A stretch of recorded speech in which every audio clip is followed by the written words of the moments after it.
তো বন্ধুরা আজকে আমরা যেতে চলেছি ফুলের রাজ্য গদখালি, আর সেখানে রয়েছে মন মুগ্ধ করা ফুলের বাগান। তার জন্য সকাল সকাল চলে আসলাম কলেজ। আর এখানে এসে দেখে আমার একটা ছেঁচড়া বন্ধু আগে থেকেই বসে রয়েছে। ওর কাছে টাকা থাকলে ও সবসময় বলে যে আমার কাছে টাকা নাই। তো ওর কথা বললে কখনো কথাই শেষ হবে না। তো ইতিমধ্যে আমরা সবাই বাসের সামনে হাজির হয়েছি। সবাই অলরেডি বাসে উঠে পড়ছে এবং আমিও তাদের সাথে বাসে উঠে পড়লাম। এখান থেকেই আমাদের যাত্রা শুরু। আর যশোর যেতে আমাদের সময় লাগবে মাত্র 2 থেকে 3 ঘন্টার মতো। আমার সকল বন্ধুদের দেখে মনে হইতেছে যে তারা অনেক খুশি। পুরো 1 বছর পর আমরা টিচারদের সঙ্গে অনেক দূরে ট্যুরে যাইতেছি, আর এই বিষয়টা খুবই ভালো লাগতেছে।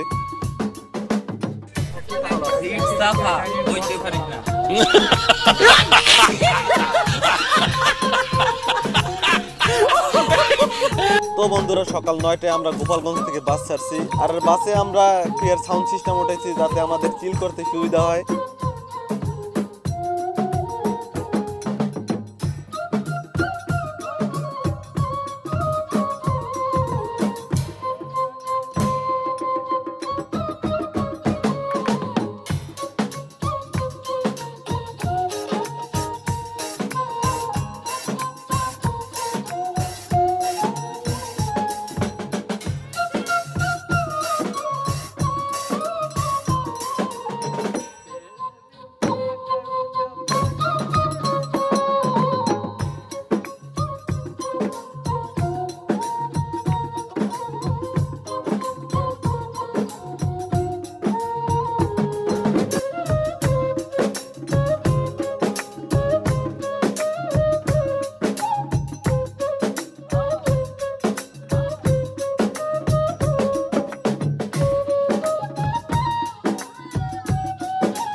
বন্ধুরা অনেকক্ষণ জার্নি করার পর আমরা আমাদের বাসটাকে এক সাইডে পার্কিং করে রাখছি। আর এখন আমরা এই হাইওয়ের পাশে সুন্দর একটা জায়গায় এখানে আমরা দাঁড়াইছি। আর এখানে বসেই আমাদের সকালের খাবারটা খাবো। খাবার খাওয়ার আগে সবাই আর কি একটু রেস্ট নিতেছে।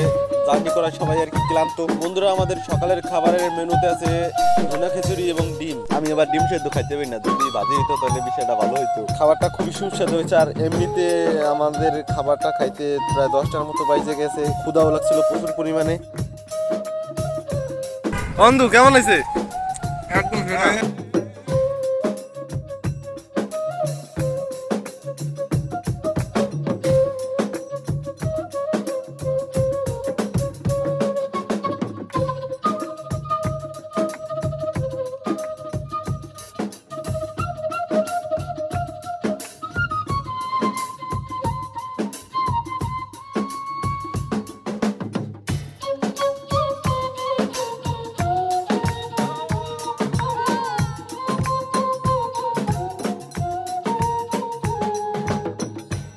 তো বন্ধুরা খাওয়া দাওয়া শেষ করে আমরা আবার যাত্রা শুরু করছি। আর আমাদের যেতে আর বেশি সময় লাগবে না, যেহেতু আমরা যশোরের গদখালি চলে আইছি। আর যশোরের গদখালি হচ্ছে স্বপ্নপুরী। এখানে নানা রকমের ফুল এবং ফুলের বাগান। বন্ধুরা অবশেষে আমরা অনেক জার্নি করার পর আমরা চলে আসলাম স্বপ্নপুরীতে। আপনাদেরকে এভাবে বলে বোঝানো যাবে না যে ভিতরের পরিবেশটা আসলে কিরকম সুন্দর। আর এখানে আমাদের মতো অনেক স্কুল কলেজ এবং সাধারণ জনগণ এখানে ট্যুর করতে আসে। সামনের এই জায়গাটাই গাড়ি পার্কিং করা হয়। আমরা গাড়ি পার্কিং করে সোজাসুজি চলতেছি আমাদের সেই গন্তব্যস্থলে। আর সামনেই আমাদের পার্ক। বন্ধুরা পার্কে যাওয়ার পথে যে রাস্তাটা, এই রাস্তাটায় সাইডে দিয়ে ফুলের টব ঝুলানো এবং নানা রকমের ফুল গাছ এখানে পাওয়া যায় আর কি, বিক্রি করার জন্য তারা রাইখে দিছে। টুডে আসার আগে আমি প্রথমে ভাবছিলাম যে এখানে কোনো লোক নাই, কিন্তু এখানে আইসা আমার ধারণা ভুল হয়ে গেছে। আইসা দেখি যে প্রচুর পরিমাণে লোক এখানে।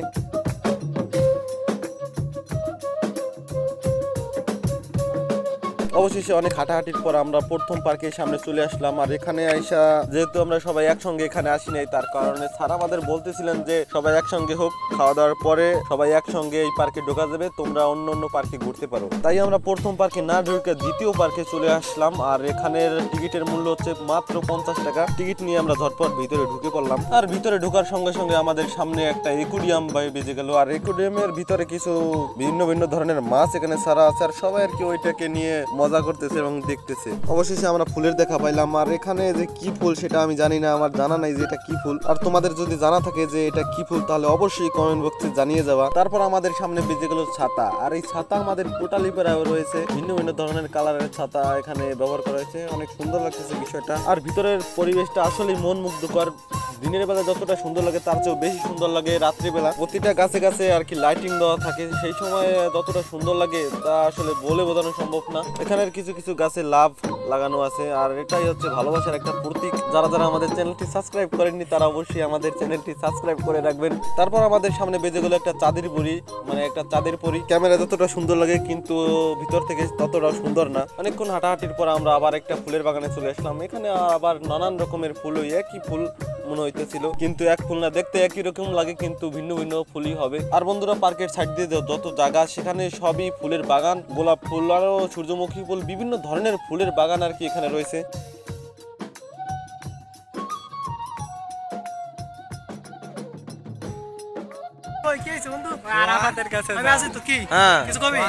কিছু বল যে আমরা ঘুরতে এসেছি। আমরা কোন জায়গা আছি? গদখালি। হ্যাঁ আমরা আছি বন্ধুরা, আমরা আছি গদখালি। এই পার্কের নাম জানো কি? ভাই ভাই ভাই ভাই কি জন্য পার্ক? ভাই ভাই কি জন্য একটা পার্ক, খুব সুন্দর। ভিতরে ভিউটা দেখাও ভাই। হ্যাঁ ভিউটা খুবই সুন্দর, খুবই সুন্দর, অনেক সুন্দর ভিউ।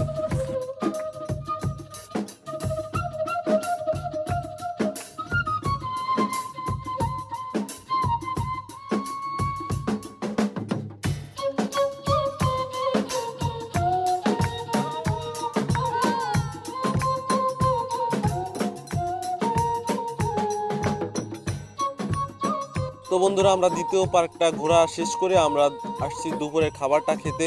তো দুপুরের খাবারটা খেয়ে আমরা আবার আরেকটা পার্কে যাব। আর আমাদের দুপুরের খাবারের মেনুতে আছে বিরিয়ানি। আর আমাদের স্যার এটাকে পরিবেশন করতেছিলেন। স্যারের ম্যানেজমেন্টটা আরো খুবই অসাধারণ ছিল। আর আমাদের বিরিয়ানির সঙ্গে এক পিস ডিম আর একটা রোস্ট দেওয়া হয়েছে।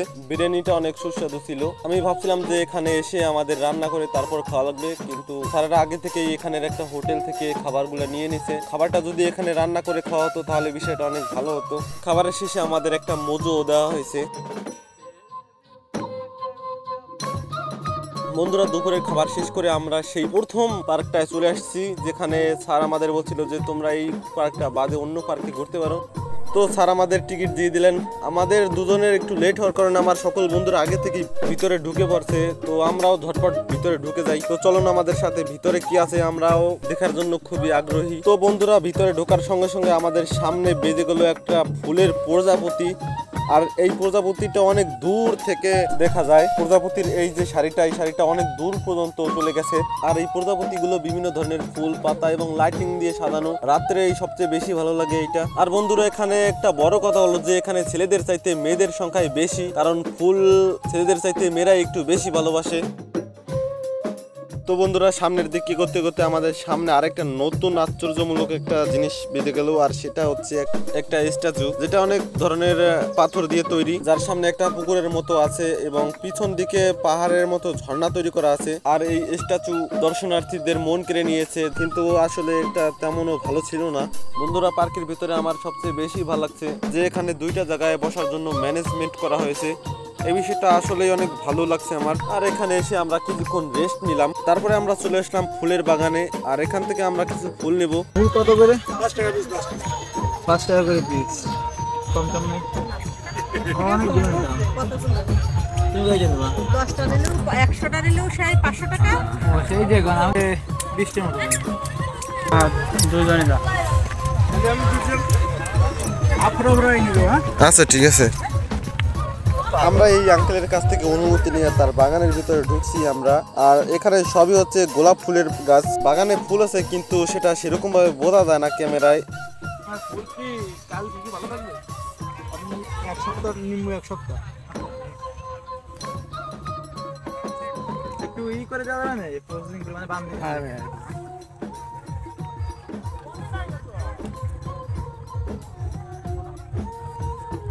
এই যে দিন না, এই যে দিন।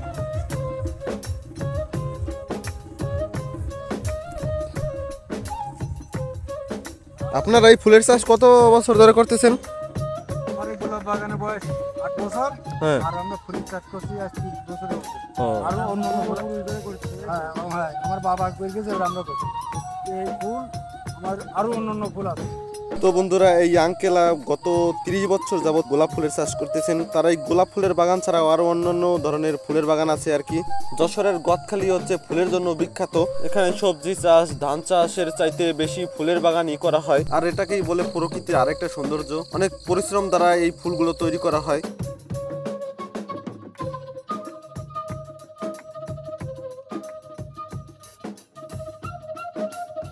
তো বন্ধুরা আমাদের এই পার্কটা ঘোরা শেষ আর এখন আমরা বাইরের দিকে যাইতেছি। ঘুরতে ঘুরতে অনেকটা সময় পার করে ফেলছি আর এখন বাজে 5টা। আর সময় পেলে আমরা আবার আসবো এখানে। তো বন্ধুরা আমাদের ট্যুর শেষ আর এখন আমরা বাসার দিকে রওনা হবো। যারা যারা আমাদের চ্যানেলটি সাবস্ক্রাইব করেনি তারা অবশ্যই আমাদের চ্যানেলটি সাবস্ক্রাইব করে আমাদের পাশেই থাকবেন। দেখা হবে নতুন কোনো ভিডিওতে। সবাই ভালো থাকবেন, সুস্থ থাকবেন। ধন্যবাদ।